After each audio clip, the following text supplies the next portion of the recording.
situation. The meeting is not being live streamed, but it is being recorded and published online following the meeting. And for people in the office, I'm going to ask you to raise your hand if you want to speak, and speak through the mic to everyone on, so everyone online can hear. Must remember to do that myself. For people online, please press the raise your hand button when you want to speak, and Liz will monitor this and let me know. Obviously, if you can leave your mic on mute or turned off, all well and good, unless you're actually using it. And if you're using a laptop in the office, please turn off the sound. Okay, welcome everybody to this meeting of Child and Family Services, members and officers. And what I'm going to do first of all is ask everybody who's in the room just to introduce yourselves quickly, so that those who are on screen will know exactly who's here. So I'll start with you, Liz, if I may. Liz Jordan, Scrutiny Officer. Dave Howes, Director of Social Services. Councillor Louise Gibbard, Cabinet Member for Care Services. Julie Davies, Head of Child and Family Services. Ellen Williams, Principal Officer for Young People and Adolescent Services. Mark Gosney, Commission Team Leader. Sorry, Mark Gosney, Commission Team Leader.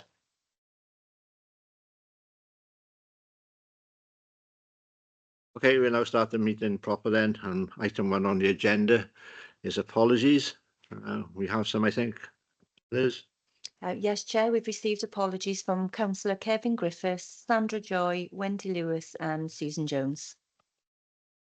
You know, at least 2 of those are on holidays and could be here instead, obviously, but there we go. I'm sure they're not enjoying themselves as much as if they were here, but there we are. Item 2 is disclosures of interest. Are there any interest that anybody would like to declare at this stage? No, I can't see any hands up, so that's fine. Item 3 is prohibition of whip votes and declaration of party whips. So not a standard item. We'll move on to item 4, minutes of the previous meeting. You've obviously had a chance to have a look at those minutes beforehand, together with the letters. I'm just going to ask if anybody's got any concerns with those minutes and any questions as a result. So I'm not seeing any hands up, so hopefully you are satisfied, and we'll move on then in that case, assuming they're approved. Item 5 is public question time. I don't think we have any of this, do we? Okay, and item 6, we're now on to the meat of the agenda itself, and the annual wellbeing performance report. I'm not sure who's going to lead on this, Julie. If we just make a couple of introductory comments, if that's okay, I'll hand over to Julie. So so as the panel are aware, it continues to be a very challenging period for Child and Family Services, with, as the report outlines, shortages of placements, staff shortages, and the increasing demand and complexity of demand that's presenting itself. Just wanted to place on record my thanks, as always, to all the staff for their ongoing dedication to supporting children and families across Swansea. As you can see, there's some really strong performance from this report. And I'll hand over to Julie, and I think Lindsay's online as well to take us through the detail. Okay. Can I just say one thing first of all? As I understand it, this is a comparison report of 2 years. It's not a straight normal performance report as such, and that's the way we need to read it. Yeah. So this, I'll hand over to Lindsay to go through the detail, but I think we're evolving how we present data to compare with previous years. So this is a further iteration. We hope to continue to enhance the way that we can report information, so it makes it easier to see how we're doing and how we compare to previous years. So there's a lot of different narrative in here this time, and hopefully the comparators help with where we are now and where we were last year. So I'll hand over to Lindsay, who's Lindsay and her team been working on this and coping with the challenges of the management information system, as well as some capacity issues within the team. So Lindsay, if you're okay to pick that up and talk through the detail, that'd be great. Yeah, happy to do that, Julie. Can everyone hear me in the room? Yeah. Yes, Okay, that's fine. So as Julie said, going through the report, we've had an increase in demand this year, but work within our learning and innovation team and admin has been progressing to identify and work through anomalies with data recording. As we've seen over the months, there were a few there were a few months where the data was recorded in terms of CP visits and assessments where they appear to be low, but it was an error in our recording system. So Learning and Innovation team and admin have been working through that, cleaning the data, and also exploring the ways in which to support the staff. So now we have our monthly pre-vals where they're supporting the staff to input the data correctly so that we are getting that through. I want to be clear that the visits and the assessments were being undertaken. It was just more so getting that on the system. So we're seeing that coming through the report now and seeing the increase in the data on the annual report. So there's been a general increase in demand across all of the service areas, and I think that we're recognising that nationally as well. We've seen an increase in early help hubs in terms of positive closures, and whilst there's been a decrease with the referrals over the year, what we're seeing is those cases have an added level of complexity, meaning they're staying open for longer within early help. There's been an increase in strat discussions and meetings. However, fewer have been escalated to Section 47 inquiries, and more of those Section 47 inquiries have proceeded to conference and registration. And that confirms that the correct decision making is made, and that there is a risk to the child or children within that family home. And those that are proceeding to conference and registration, so they are the ones that we are identifying where there is a risk. So if I move through in terms of the analysis, we've also had our Born into Care work. So they've won a Social Care Wales accolade in 2024. And obviously that's a multi-agency project run through Child and Family. So that's been a huge success, and we're seeing the benefits of that. And we've seen a 30% reduction in unborn babies removed at birth during 2023 as a result of that work that's been undertaken. We're hoping to see further outcomes over the year through that, and learning and keep tripping over these words, Learning and Innovation team have also been working alongside Jigsaw to make sure that the measurements are in place to be able to collate all of the information we need.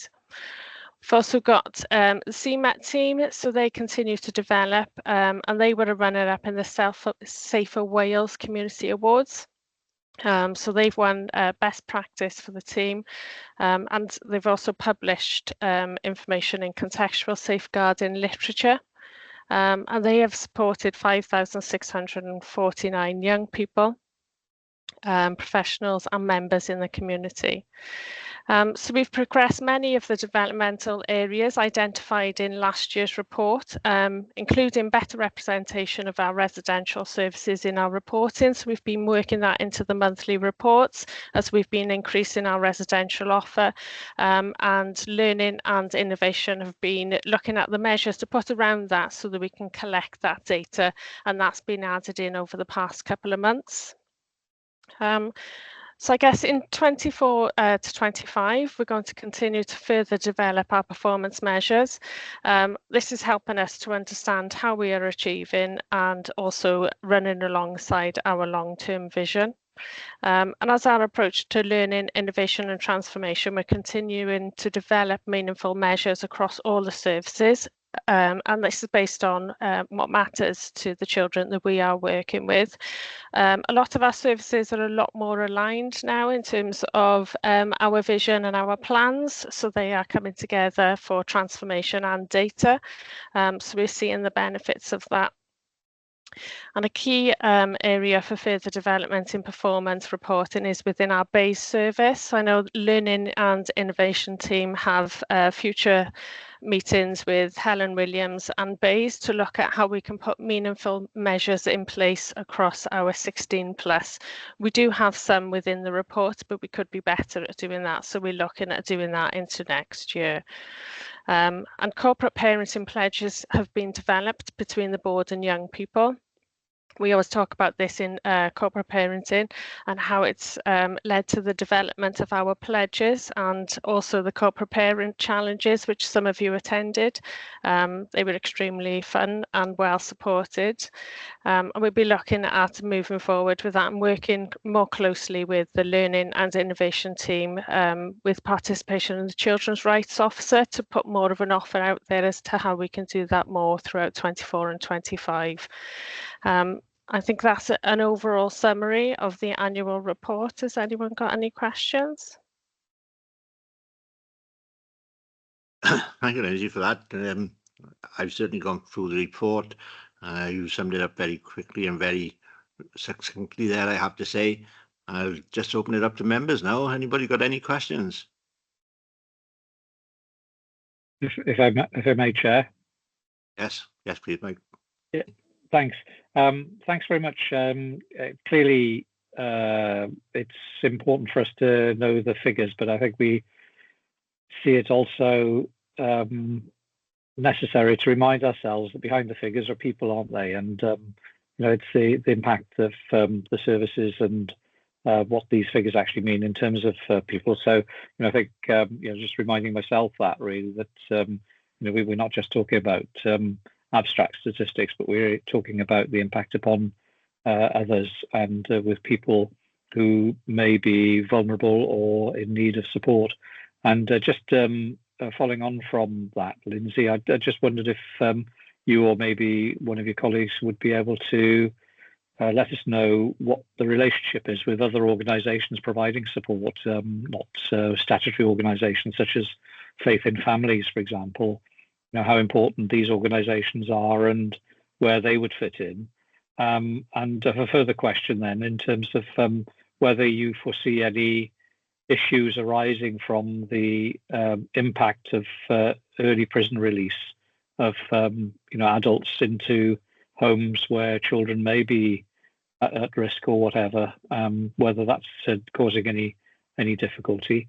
And finally, then I suppose maybe a question for Louise and Dave is: what primary challenges do you see? Is it a question of the demand increasing, or is it a case of the ability to recruit appropriate social work staff and others to support those in children and family services? Is that more of a challenge, or maybe it's a combination of all those different factors? Thank you, Mike. Is it right if I jump in to answer the first question? Is it best to go in order, Chair? Yes, that's fine, Lindsay. You carry on. Okay, so in terms of engaging with external agencies, yes, we do engage with external agencies, and you are really right. There are people in the middle of this, and we are looking at our outcomes for children and young people, and that helps us to get better. So these reports are data heavy, and like Julie said, we're looking at the design of the report going forward, because with our Children's Rights and Participation Officer, we do have a lot more feedback that we can include in these reports so that we get the right balance of data and also the outcomes that we are seeing with children and young people. In terms of the early releases, the impact on the children, so pre the release dates, we're asked for information in terms of households and locals that are around where people are being released to. So I know that a lot of work has gone into that to look at minimising the impact. I don't know whether Dave or Julie want to come in there, but it's, I guess in terms of the scoping exercises, they've all gone out to make sure that everybody is safeguarded upon those releases, especially children when there are children within that family unit. Come in, Chair. There's no doubt that this is creating some additional pressure on the system, not just for social services, but for example, for our housing colleagues as well. And what we're endeavouring to do is to do all we can to support probation in relation to undertaking timely checks, meeting together under the right statutory processes where that's necessary in relation to safeguarding children and adults, because it's not just children's services, it's adult services also. But it's in the context of trying to together manage this as best we can with, in some cases, diminished or limited resources. So the capacity that we have is the capacity that we have, but we are working well together, I would suggest, in Swansea, and trying to manage any potential risks in a timely way, but continuing that communication together consistently and through the appropriate statutory processes such as MARAC or MAPA or strategy discussions. Yeah, and if I could come in on the third one, then perhaps, yeah, in terms of what are challenges, I think all of the above really, in terms of what you listed, Mike. But yeah, definitely the increased demand and the increased complexity of demand, I think reflecting the pressures that the wider community are under with the cost of living crisis and other issues sort of post-COVID, obviously. As we talked about extensively, the placements is a really big issue for us in terms of when children and young people can't live at home, and the shortage of those. Looking to obviously really recruit more of our own in-house foster carers. That's our first port of call, and then expand our residential properties as well, within budget, obviously, which is obviously another pressure. Recruitment of social workers, yes, clearly that is an issue, but I think we are quite confident that our growing our own is paying off. You can see from the report about how effective the academy is being in nurturing our newly qualified social workers and bringing them through into the social work team. So yeah, there is a lot of pressure. It's not an easy time at all for the teams, and they're working their socks off, and we're so super grateful for that. So I don't know, Dave, if you want to add to that at all, or Julie. No, thanks. Okay, thanks for that. Do you want to come back on that at all, Mike? No, just to thank you for the response. Obviously, it's something that we need to keep an eye on, and just picking up Louise's last point about the staff, to ensure that they're aware that we are grateful for what they're doing, and just I suppose a further comment would be relating to ensuring that we have appropriate support mechanisms in place for our staff, to cope with the pressures that they're facing. Okay, thank you. I did have a couple of general points myself. I think it looked to me as though, basically, as you say, the business is increasing, unfortunately, at the present time from over the 2 years.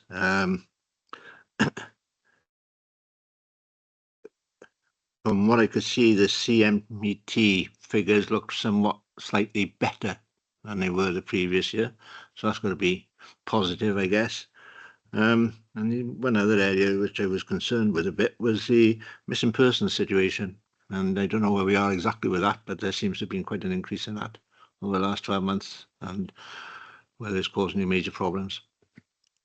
So the CMET team, Contextual Missing Exploited team, we are recording more information, and I think the thing that continues to present us with the biggest challenges in missing children is other local authority children that are looked after, that are placed in Swansea. And so local authorities have a statutory duty, if those children go missing in their area, to respond in line with child protection procedures. What I would say is that Swansea has a really good model in partnership with South Wales Police of regularly reviewing all missing children, both our own and those that we're aware of. So although we're super busy, and we were fortunate to attract youth endowment funding to expand our offer so it's more comprehensive, we do have a good track record of working really well in partnership locally with a range of agencies, not just the police, but other colleagues as well. So we are busy, but we're fortunate to have perhaps the right inputs, because we also use our early help offer and our prevention services, and we have some specialist youth workers that go out and about in communities as well. So it's good for Swansea. It just means we're really busy. Okay. The other point I think I was picking up very simply in that sense was that exploitation seemed to be down a little bit as well.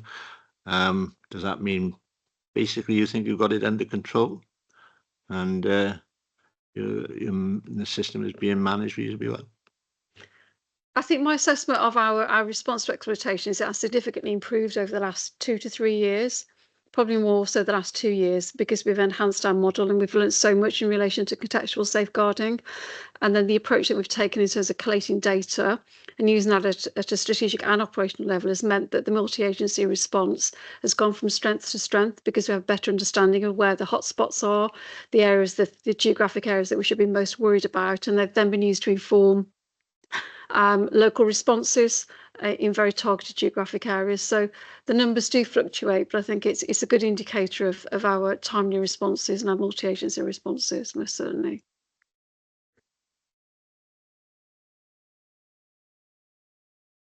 Anybody else got any follow-up questions on any of that? Not seeing any hands up. So in that case, I will say thank you to Lindsay for presenting the report. Thank you very much. Thank you for the responses that we've had. And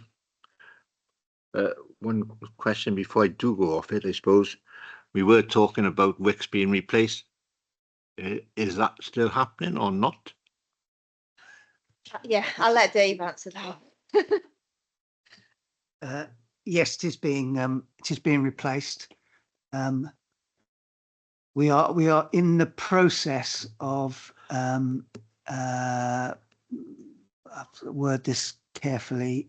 Local government effectively taking over the responsibility for the recommissioning of the new systems across Wales. It was being led and to a large extent delivered by the HCW, and we are currently in negotiations with Welsh Government about setting up arrangements that remind everyone that we're best placed to take forward that work ourselves. You will hear a certain level of coded language in the way that I'm describing that.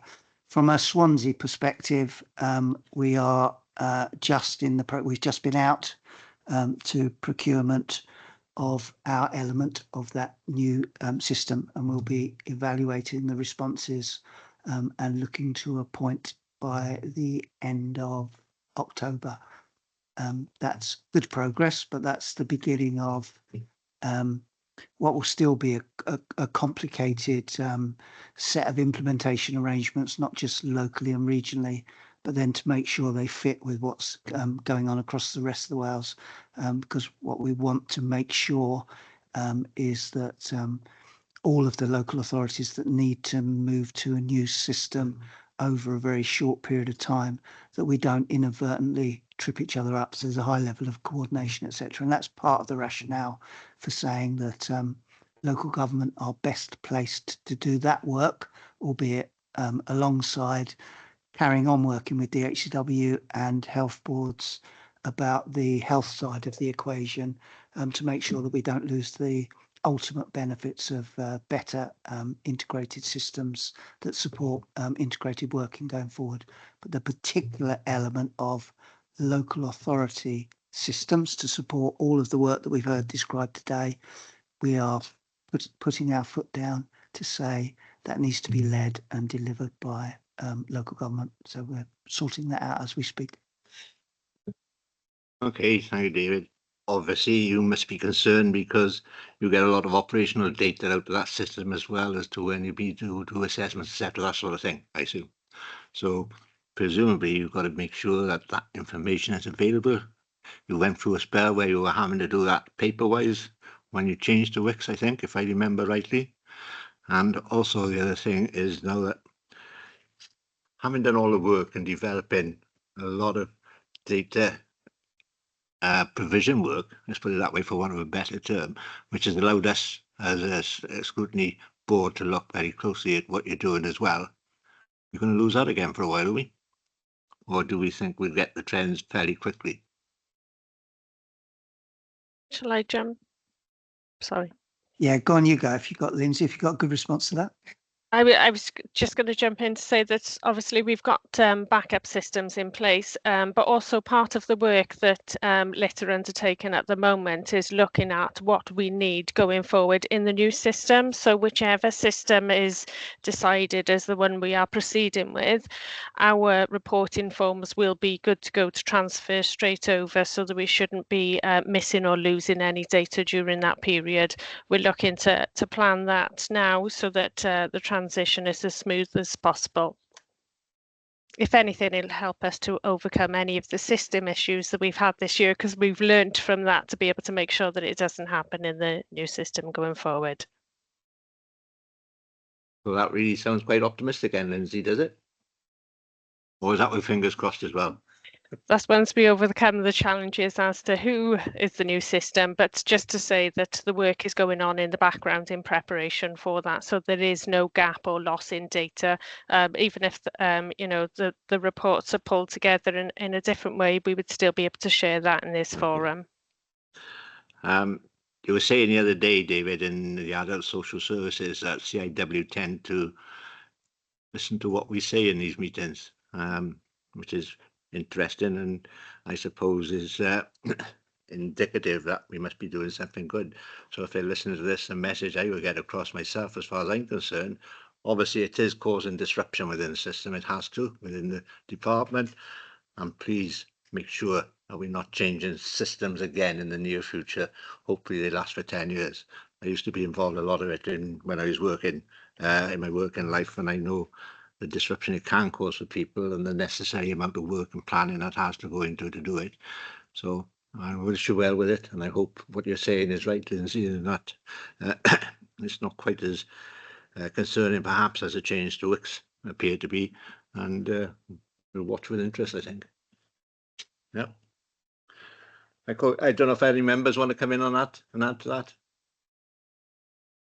Oh, okay.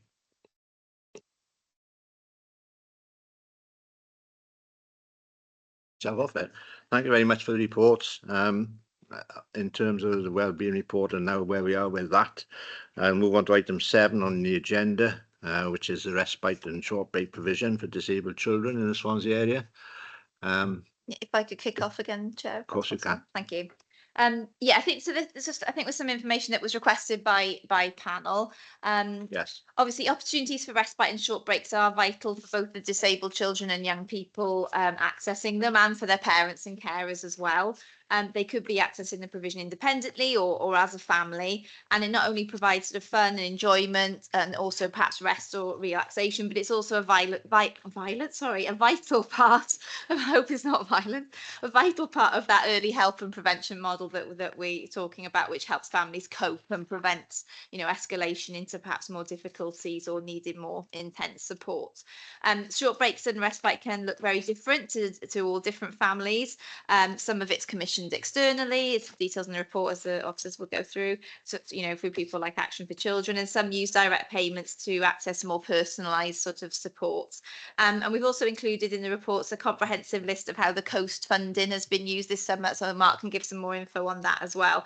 And it's been accessed by groups and organisations across Swansea to organise to deliver summer activities, many of which were for disabled children or ALN children, and also, you know, even the ones that weren't have been accessed by children over the summer as well from you know, disabled groups as well. So yeah, Helen and Mark can take us through it. Thank you, Louise. That was a very comprehensive introduction, I must admit. No, don't apologise, it's fine. So I'm hoping everybody's had the opportunity to read the report. So I'll start by just pulling out some of the highlights from that, and then I'll bring Mark in to maybe add some of the detail. So as Louise has very helpfully stated, we utilise short breaks for our children, young people and their families where children have disabilities or additional learning needs. And it's a really important part of our preventative work, and to support families to stay together fundamentally, but also to have enjoyable and meaningful experiences. So the way that we use short breaks is part of our assessment of need. So we will undertake assessments of all of our all of the children that come into the service, and then the short breaks would form part of care and support plans. So it's a very structured process from our perspective. And again, as Louise has quite rightly stated, it comes in, short breaks can come in a number of different forms, and we work alongside partner agencies and commission services that are absolutely crucial and vital to the families that access them. So that can come in in a number of different ways, including residential provision. So through our support through T-Laura, we have some additional support through a caravan site down in Llanryddion, where we support, we work in partnership, I should say, with Action for Children in respect of that. And we have family link support as well, which is foster care support for our children and young people, and that enables families to have a break overnight, and enables the feedback that we get from families is it enables them to spend time with other children within the family as well, to have meaningful family quality time together. But for those children that access the respite, it also enables them to have different opportunities and different experiences themselves. In addition, we also commission services where there's day level support, group support, one-to-one support, and that would be through again through Action for Children and through local aid, so charities that we're very connected with through POPs and the Buddies service. In-house, we've had to do quite a bit of reflection really in terms of what the services look like and the offers to the families that need that support. So in terms of our in-house provision, we have a flexi service that also provides additional support in the short term to families. And we utilise, again, as Louise quite rightly pointed, the direct payment provision, which enables families to have far more flexibility around the support they have when they have it and who offers that. So they're able to employ personal assistants to be able to support their children. We recognise that there are some challenges in this area of work. So in terms of the demand for the provisions compared to what is actually available, that can be really challenging for us as a service and for families that need the support. And I suppose it means that we have to really think about and try and be as fair and as equal as we possibly can to enable all our families to have the support that they need. So at the end of last year, that led to I will ask Mike to speak about this in more detail in a moment, but we ended up doing a review of our preventative services around additional learning needs. That involved looking at our short breaks provisions.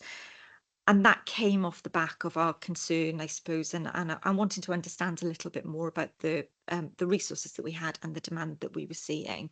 And I guess it also reflects that there is a far greater understanding in terms of ALN and disability within the service, and a recognition that short breaks is absolutely crucial to work and support our families. So around the same time, we also came to a natural review point in terms of our commissioned services as well. So this has given us the opportunities to really think about what is working well, and we know that there is a great deal working well from the services that we commission, but equally, how could we make improvements and what could that look like, and how can we enhance offers or seek to utilise things differently that will make a significant difference. And we also are looking at the moment at a system review, rather, in respect of our direct payment package and process, and that's across child and family and adult services. That's helping us look at that end-to-end process for families when they're asking for support, time that's taking, what that demand is looking like. So all of those reviews and have kind of come together at the same time, really, and it's just enabling us to have a real deep dive into what is on offer, how we can improve that, and how we can support our families better. We also recognise, and we've just come out of the summer period, that holiday periods are really challenging and can be really difficult for families who often will see school provisions as a bit of a lifeline and an additional level of support. So we have had additional activities through the summer period funded through our coast fund, and that has enabled us to support children with additional learning needs and disabilities specifically. ultimately, I think what is important to say is we really value this element of work. We recognise how much it provides for our families and for our young people and children. The feedback that we get is that this is actually something that must continue and really can make a difference for some families, between children being able to remain with their families or some concerns that might not be the case. For us as a service, it's really important we keep families together as much as we possibly can. So the reviews that we've undertaken are absolutely crucial to ensure that moving forward we are providing the right support at the right time. I'm going to ask Mark to come in now to maybe provide a little bit of additional information around the reviews, and I'd be happy to take any questions. Thanks, Helen. Yeah, hi all. I think, obviously from Lindsay's excellent report earlier, the needs are growing in all areas, and particularly in the field of additional needs and disabilities, we are seeing a lot more demand, whether that's because of our identification and awareness is heightened now and better now, or whether there is just more demand in that area. And as you can see from the report and the data that we collect and collate from each of the respite services that we currently commission, there are waiting lists. Helen mentioned the reviews that we have undertaken. They're sort of two-tiered. So last year we did the review of ALN provision more generally. We did that via a co-productive an involvement exercise using co-productive techniques and workshops where parent and carers attended, and we listened to their opinions and services that affected them, because ultimately they're the ones in receipt of these services, and they can best sort of say how it's affecting them and what they need. So we put all that together in a report, and there's an action plan relating to that as well, across a number of headings. One of which of those is respite services. As Helen mentioned, we have a number of current contracts that are coming up for ending shortly. So we are recommissioning them. We recommission on a commission cycle basis. So we look at all the evidence in terms of the need, emerging need, and the data, not just from the data that we collect, but national statistics and the results of the different workshops, things like that. So then we develop options around how to progress with those contracts when looking at recommissioning options, and of course in line with what the parent carers said in the workshops. So that's the second review that we've done, looking at the respite services. As Helen and Eloise mentioned, respite comes in all manner of versions in terms of overnight and daytime. Holiday being a peak issue for families. And families, when we say respite, isn't always separate. They actually want to access inclusive opportunities together, which is where Coast, creating opportunities across Swansea together, comes, where, I said there's data in there, but there are many inclusive opportunities that would not exist if it wasn't for the Coast funding that has been an offer over the last 2 years, and previous that, Summer of Fun, Winter Wellbeing. I love data and numbers and that qualitative aspect. We've also got the quantitative aspect as well. So Councillor Day will be happy to know that alongside the evaluation, the numbers, we also have a video evaluation where lots of beneficiaries, children, young people, families, over 50s and providers kind of explain in their own words what the services mean to them and the benefits and the outcomes that they receive from that. So it is that, looking at the numbers, but also what that means to real people in real time as well. So we're looking at that. So the plan now is we bring all that together, and then we come up with options in terms of recommissioning respite and what that looks like. And that's so previously, so the overnight respites, so FamilyLink and T-Laura are coming up for renewal. The daytime respites, there are extensions that we could put on them, but we are looking at whether we look at it as a whole, because it is respite regardless whether it's overnight or daytime. So we're looking at that as maybe one commission exercise. So we do it all at the same time, and then we can, we look at all the different implications of that at the same time.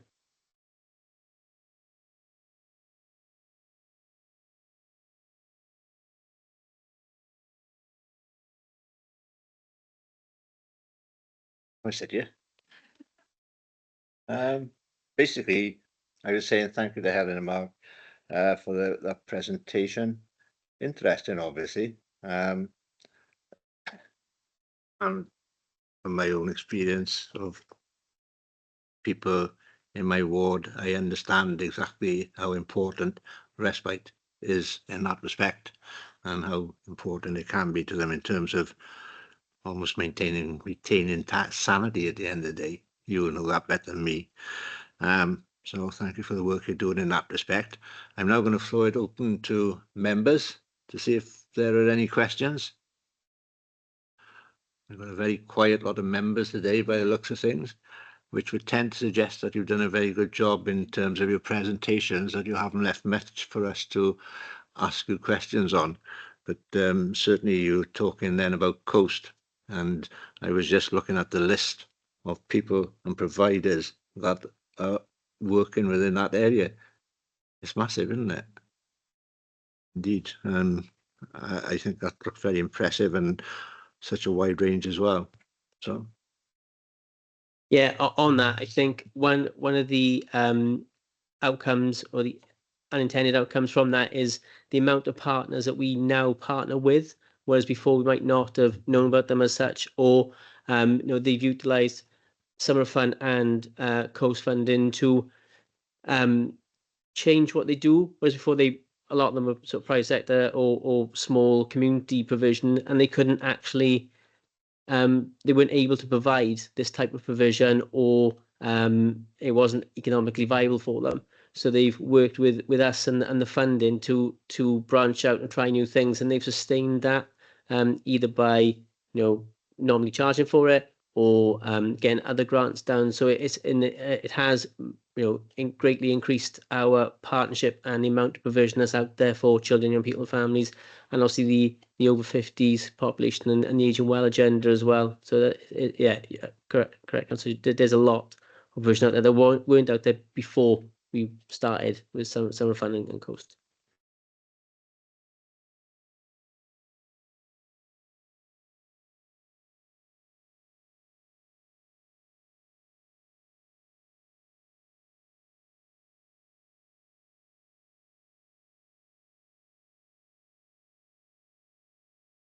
I'm still not seeing any members coming from questions coming from members.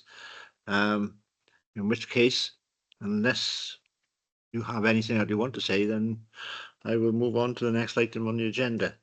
But just to say to Helen and Mark, thank you very much for your presentation. Really appreciate it. And obviously there's a lot of work going on there, which is very important. Thank you. That moves us on by and large to the work program. And next month we got Liz. Next month we've got update from the Regional Safeguarding Board and Service Quality Unit annual report. Okay, on that basis, I'll say thank you very much for your attendance, and thank you very much for the presentations where we had them,